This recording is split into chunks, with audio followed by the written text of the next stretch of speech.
Good afternoon, my friends. This is Paul, and today I'm going to be reviewing to you the Super Mario All-Stars version of Super Mario Bros. For the Super Nintendo Entertainment System. Ahem! Wrong footage. Remind me to have a stern talk with my editor later. Let's fix this. Much better.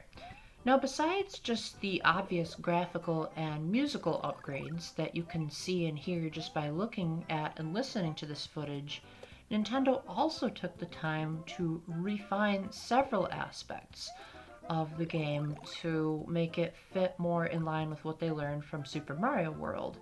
Most of the time. There are a couple of missteps here and there, such as the fact that you still can't go backwards, and when Mario's in his fire form, you still revert to Small Mario instead of just to Super Mario, which is aggravating. But apart from that, Nintendo has really taken the time to polish the little nagging issues that I had. Just to name a few things that they did better. They added new music tracks for both the bonus rooms and also for when you fight Bowser, and even another new music track for when you face Bowser in the final castle. Whenever you get to the end of Bowser's castle, you see the same number of toads as the number of the world that you rescue, and each of them has a unique animation. You also get to see Peach actually kissing Mario. Oh no, is that a spoiler? It's a 1985 game, you'll manage. And you also see a giant picture of either Mario's or Luigi's face whenever you get into a bonus room. The backgrounds are also much more detailed and colorful, and there's even some additional foreground details in place.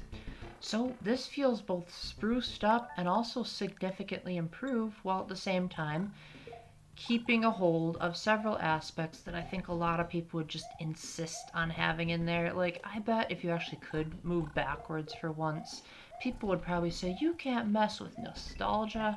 So Nintendo crossed the fine line between messing with tradition, but also at the same time realizing, guys, this is twice as powerful as the regular Nintendo.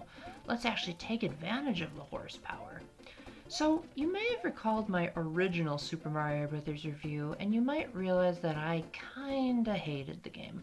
While I appreciate how revolutionary it was for the industry and how it really set a new standard for platformers in general, at the same time the later levels just felt so random and chaotic that it didn't really feel like the designers had a cohesive plan for their levels, and they kind of were just like, okay, we're running out of ideas, so let's just throw a bunch of enemies here. We'll throw an underwater scene in the final castle just because we're really desperate.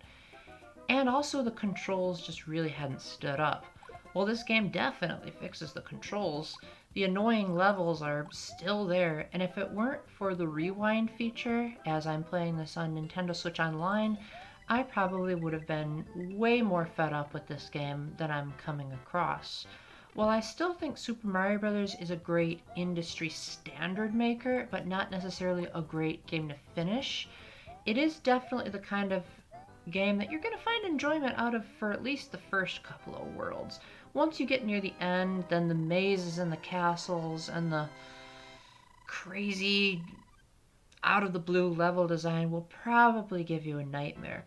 That being said, the game is somewhat on the non-linear side, as there are plenty of secrets to be found. You can get to warp zones that let you warp ahead and behind to some of the worlds. Oh wait, I'm getting that mixed up with Lost Levels. Silly me.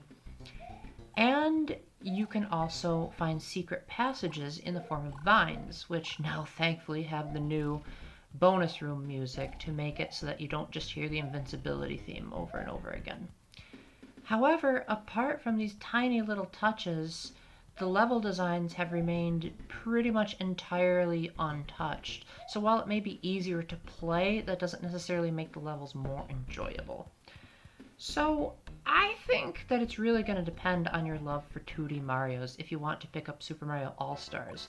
Now, I know that there was a Wii version that was released in 2010 to celebrate another one of Mario's anniversaries. I can't do math at the moment, so I think it was his 25th. And that was pretty lame because they basically just ported over the Super Nintendo versions and didn't even change the button layouts. And then the extra features that came with the box were just pathetic. However, the original Super Mario Bros. Couldn't have been more optimized and is really a slap in the face to how little effort Nintendo put into their 3D All-Stars collection. Now, this is free if you have Nintendo Switch Online, as you get this and a whole bunch of other Super Nintendo games. But if you don't want to buy it with Nintendo Switch Online, then either the Wii or the Super Nintendo version will do just fine, as they play identical and they even look identical for better or for worse. But I would give the slight edge over the Super Nintendo just because the Wii Remote keeps using batteries and the Super Nintendo is a plug-in controller. But if I had to recommend the definitive version, it's definitely the Switch Online equivalent, as you have rewind, 4 save files, you can save whenever you want. And while I kind of hate the Joy-Cons, you can also play with a Pro controller, a GameCube controller, and you just have a lot of options to offset your preferences. Now, I'm sorry if this seemed like a rushed review, but it seemed like I was playing this game forever, and yet I still had barely enough footage to show you guys. So, if there's anything I missed in a super old game, then please let me know in the comments section. And until the next time, keep the faith, stay epic, God bless, and Nintendo, use this as a template for how to make remakes on your HD consoles. Dang, that's embarrassing if they need a 1990 console to tell them what to do. Bye!